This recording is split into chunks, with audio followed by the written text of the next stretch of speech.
The elevator doors on floor 7 never closed all the way. At least, that's what the night shift guard kept saying. He said the metal jaws would hum open until exactly 2:47 a.m. Pause like something invisible was standing between them, and then shut as if exhaling. He started recording after the third night. That's when the sound began, a low mechanical groan under the building's heartbeat. The kind of noise that makes you check over your shoulder, even when you know you're alone. The elevator doors on floor 7 never closed all the way. At least, that's what the night shift guard kept saying. He swore the metal jaws would hum open until exactly 2:47 a.m. Pause like something invisible was standing between them, and then shut as if exhaling. He started recording after the third night. That's when the sound began, a low mechanical groan beneath the building's heartbeat. The kind of noise that makes you check over your shoulder, even when you know you're alone. Martin Hale had worked security at the Riverview Towers for almost 7 years. 2 12-hour shifts a week, 1 overnight on weekends. Nothing ever happened there. It was a half-empty office complex that smelled faintly of printer, toner, and cleaning fluid. The elevators were old but reliable, built in the late 80s. The sort with amber floor numbers that glowed dimly behind scratched plastic. On October 27th, Martin was finishing his second cup of machine coffee when the monitors flickered. Every camera feed shivered for half a second, then froze on the image of floor 7. The doors stood open. The hallway beyond looked normal, fluorescent lights buzzing softly, a plant wilting near the corner office. But Martin saw something that made his pulse climb. A faint distortion, like heat shimmer, right between the open elevator doors. He leaned forward. "Come on," he muttered. "Don't do this tonight." The distortion wavered, stretched, then vanished. The feed returned to normal, and the doors slowly closed. He exhaled, rubbed his eyes, and laughed under his breath. Too much caffeine. But the timer in the corner of the screen told him it was 2:47 a.m. The next morning he reported the glitch to maintenance. They ran a system, checked nothing wrong. The elevator logs showed no errors, no weight sensor triggers. Still, Martin couldn't shake the image. By the next weekend he'd convinced himself it was a reflection from a cleaning cart or a camera glitch. He even told his supervisor, Diane, that he'd overreacted. That Saturday night, he set a small handheld recorder on the desk. Just in case, he told himself. He wasn't expecting anything. Mostly he wanted proof that the sound he heard was the ventilation system, or maybe the generator. Kicking in. Midnight passed quietly. He patrolled floors 1 through 6, scanned the ID badges of a few programmers working late, and came back to the booth around 2:40. Rain lashed the windows. The building's hum deepened. On the monitor labeled Cam 7E LEV. The doors slid open again. Martin froze. The hallway lights flickered once, twice. The open elevator was a black square against the washed-out fluorescence, like a mouth too dark to see inside. For a moment he thought he saw movement at the far end of the corridor, something turning toward the camera. Then slipping out of frame, he turned up the volume on the monitor. Through the low hiss of the feed came a faint, metallic tapping, steady, rhythmic, like someone dragging a coin against the wall. Tap, tap, tap, maintenance. He called into the radio. Only static answered.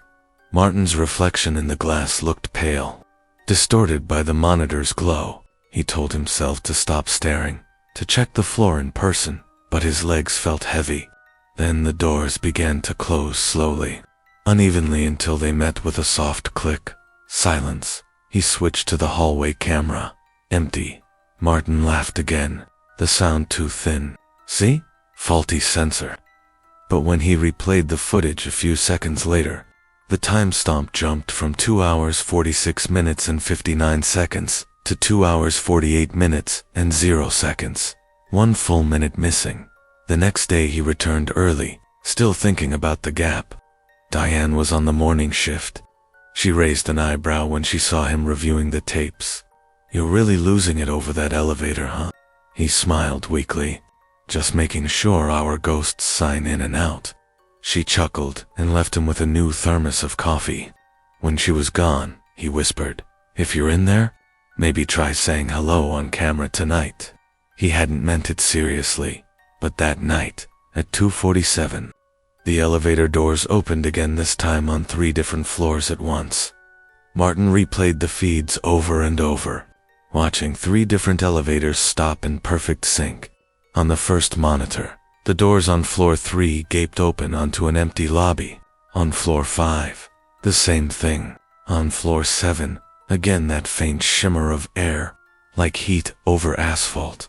The building's air conditioning clicked off, and for the first time that night, he realized he could hear the rain through the vents. The city beyond the glass was a smear of yellow lights and fog. He picked up his flashlight and swiped his badge. The elevator on the lobby level waited, with its doors half closed. When he stepped inside, the panel lit up weakly. The 7 button was already glowing. He didn't press it. The doors shut, and the elevator began to move on its own. It was a slow ascent, every floor punctuated by the soft thud of cables and the groan of machinery. The numbers blinked upward to 3, 4, 5, 6 and then paused. The car shuddered once and drifted to a stop. The lights inside dimmed as the floor indicator hesitated on 7. The doors slid open. The hallway beyond looked normal at first glance. Pale gray carpet, rows of closed office doors, a faint smell of ozone. But the air felt wrong, heavy, charged, like before a thunderclap. His flashlight beam trembled across the walls. Every framed photo along the corridor had tilted slightly, as though something had brushed past. He moved toward the elevator lobby camera at the end of the hall. The red indicator light blinked, steady as a heartbeat. "Maintenance," he said into his radio again. Static. Then, beneath it, a whisper that might have been his name. He froze, turning the volume wheel with his thumb. The sound was faint, layered voice, but too quick to catch. He backed toward the elevator, half laughing. "Okay, prank's over. Whoever wired the intercom, nice job." No reply, only the hum of fluorescent bulbs. Then the elevator doors began to close behind him. He lunged forward, wedged his hand between them. They stopped, but for a second he swore he felt pressure pushing back from the other side, like someone inside trying to shut him out. When he pulled his arm free, the doors hissed open again, completely. "Floor 7, he muttered, forcing a grin. "You win." He pressed the L button. Nothing. The panel didn't respond. All the floor numbers glowed at once, samber lights pulsing in unison, faintly syncing with the hum of the building. Something shifted in the reflection of the metal doors, a ripple behind him, just at shoulder height. He spun around, light sweeping the hall. Empty. He turned back. The reflection lingered a beat longer than it should have. Then, with a dull clunk, the elevator began to descend. By the time Martin reached the lobby, his hands were shaking. He stepped out, breathing hard, telling himself to quit before dawn. He checked the booth monitors again. The hallway on 7 looked empty, except the elevator doors there were still open, even though he was standing in the car below. He rewound the feed at 2:47:03. The camera shimmered again, and a faint outline stepped between the doors. Not a person, exactly, more like the absence of one, a shape cut from the light. He watched it stand there until the timestamp jumped to 2:48. Then the doors closed, and the shape was gone. Martin shut the monitor off. That morning he filed a report. Equipment malfunction. Recommend replacing camera on floor 7. He didn't mention the minute of missing footage, or the whisper through the radio. For 2 nights afterward, nothing happened. The elevators behaved. The cameras stayed clear. He started to believe it had all been exhaustion and suggestion. On the 3rd night, while checking the boiler room, his radio crackled. A female voice come flat said, "Doors are open, Diane." He answered. Static. He looked toward the freight elevator at the end of the basement hall. Its digital display read 7. Its digital display read 7. The elevator doors were still open when Martin returned from the control room. They hadn't moved an inch. The same dim fluorescent light hummed above him. The same air felt heavy, except now the number panel beside the door was blank. Every single floor indicator had gone dark, except the faint glow of one red digit. 7. He stepped closer, trying to convince himself the bulb was just flickering. But the 7 pulsed softly, like a heartbeat. "System glitch," he whispered. "Just a damn glitch."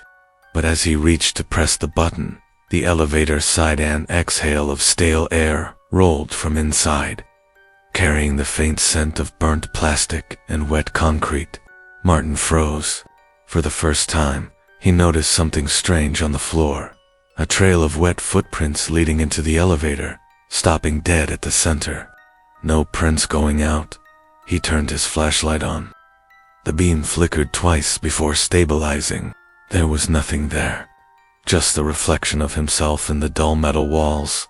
Still, something in that reflection looked off. He leaned in.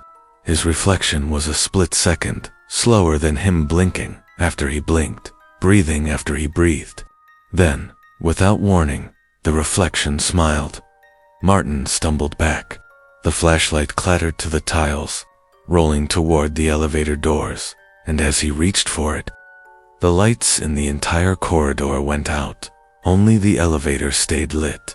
He picked up the flashlight and turned toward the stairwell. His radio crackled, suddenly static at first. Then, a voice he didn't recognize, controlled to guard. "Do not enter the elevator." He froze. "Who is this?" he demanded. Silence. He checked the radio channel. It was the same frequency as the main office. But the office had closed at midnight. The voice came again, faint, urgent. "Martin, listen. If the doors close, run." The radio died. He stood alone in the hallway, every instinct screaming to leave. But something held him there. Maybe curiosity. Maybe the strange pull that made people stare at fire or stand too close to the edge of a cliff. He took a step toward the elevator again. The air grew colder. The floor numbers above the door began to change on their own. 5, 6, 7. Then the doors slid shut. The sound echoed through the entire building, metal grinding on metal, like something locking in place. Martin ran to the nearby security monitor to see if he could pull the elevator feed. The screen showed the interior of the lift, empty walls perfectly still. But in the corner of the frame, he saw a faint blur, like static, shaped roughly like a person.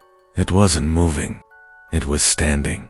He blinked, leaned closer, and the shape turned.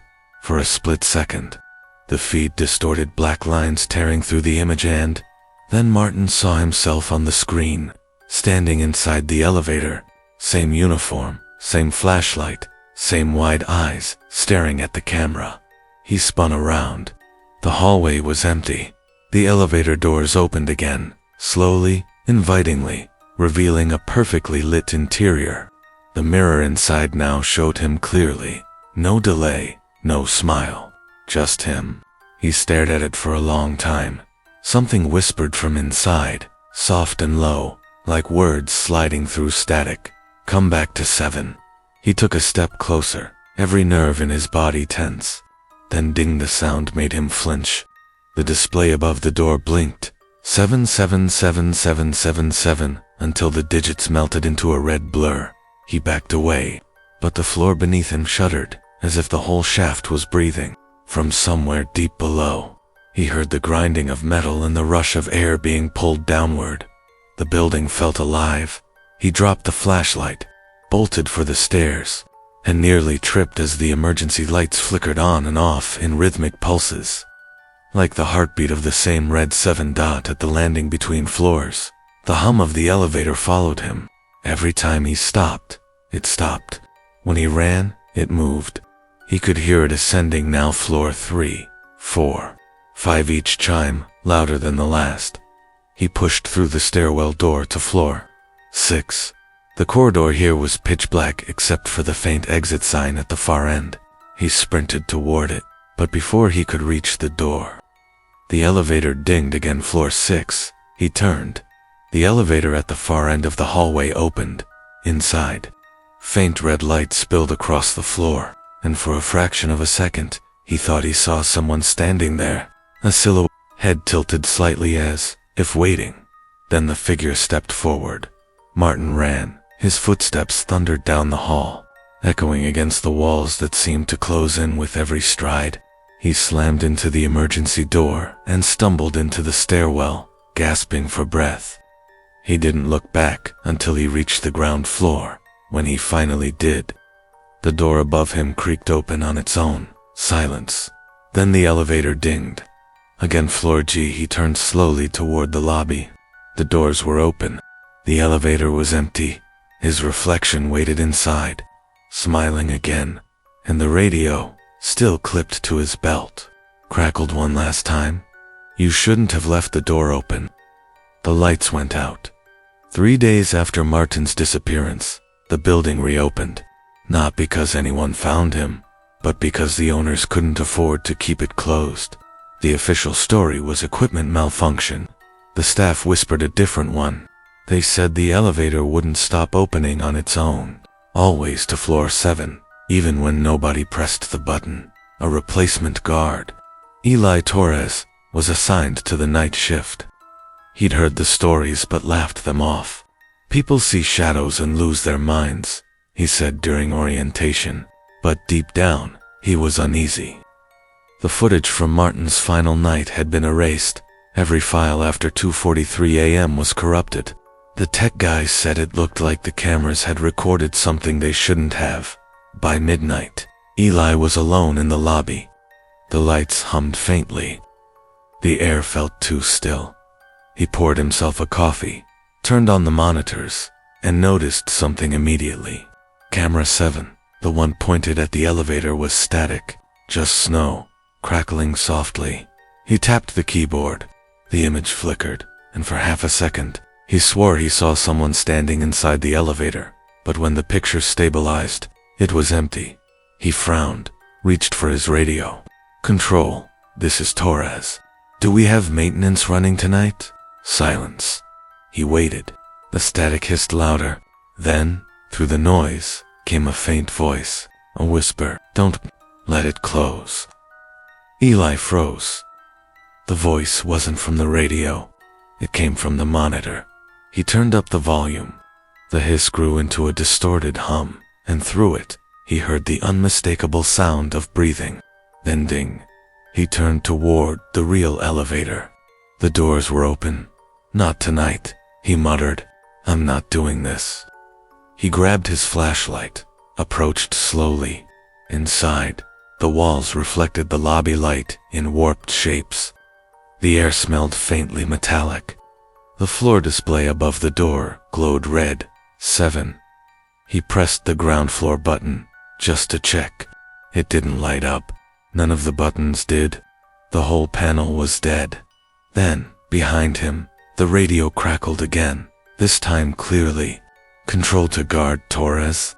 You're not authorized to use the elevator. Eli frowned. I didn't. Who's on channel 2? There's no channel 2, the voice replied, flat and mechanical. He stepped back. All right, that's enough. Who's playing games? The elevator dinged. He turned. The doors began to close on their own, slowly grinding shut. Instinctively, he lunged forward and stuck his hand between them. Hey, stop. They froze mid-close. The hallway went silent. Then he heard it. Faint, somewhere between the floors, the sound of knocking. 3 dull thuds, echoing up the shaft, followed by something dragging. He leaned in to listen. Hello? A whisper came back, muffled but distinct. Still here. Muffled but distinct. Still here. His stomach turned cold. Martin, he breathed. The voice didn't answer, just the dragging again. Slower this time, closer. The emergency phone inside the elevator rang once. A single sharp tring. Eli stared at it. It wasn't connected to any line. They'd removed it after Martin vanished. But the ringing came again. He picked up the receiver with a shaking hand. "Who is this?" The line crackled. A faint voice spoke through the static. "Come to 7. The elevator doors shut before he could drop the phone. The number display flashed red.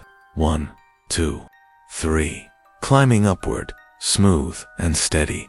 Ignoring every floor call command, Eli pounded the emergency button. Nothing. The car kept moving. The hum of machinery grew louder.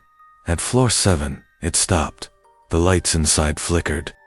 The doors didn't open immediately, just a long mechanical groan, followed by a sharp hiss of air. Then, slowly, they slid apart. What waited beyond wasn't the 7th floor he knew.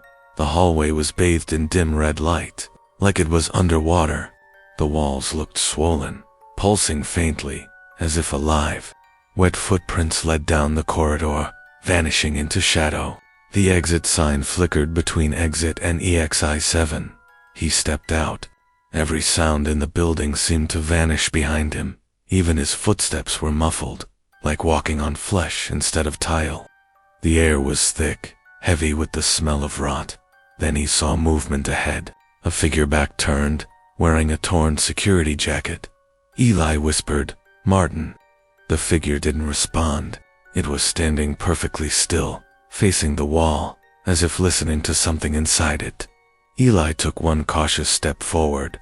"Hey buddy, we've been looking for you." The figure's head twitched. The neck cracked sharply to the side. Then, in a single jerky motion, it turned halfway around. The face was pale, stretched too tight across the skull, eyes black and sunken, mouth curled in a half-dash smile. It wasn't Martin anymore. Eli stumbled back, heart hammering.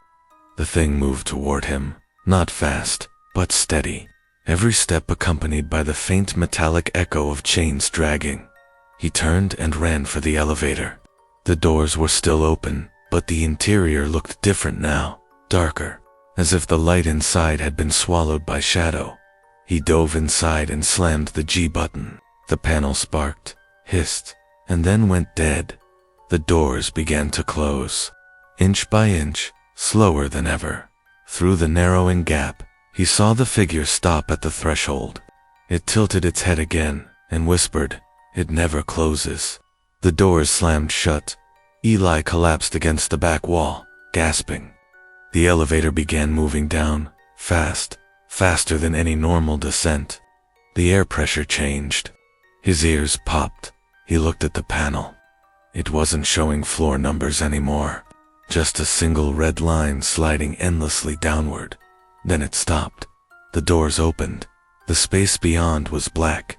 No walls, no floor, just a void filled with the faint hum of machinery and the sound of breathing. He stepped back. No, this isn't real. A hand, thin, gray, trembling, reached through the darkness and pressed against the inside of the door. Then another, then dozens more. They clawed against the frame, dragging themselves closer. Eli screamed, slamming the door button, but the elevator didn't move. The hands reached his feet. The last thing he saw before the lights went out were those pale fingers pulling him into the dark dot at 4:13 a.m. The building's cameras came back online. The elevator was on the ground floor, doors wide open, empty. Security footage showed no one exiting. But in the reflection of the elevator's mirrored wall, faintly visible behind the red glow of the 7, 2 figures could be seen, standing side by side. They looked like guards. Both were smiling, and the doors never closed again.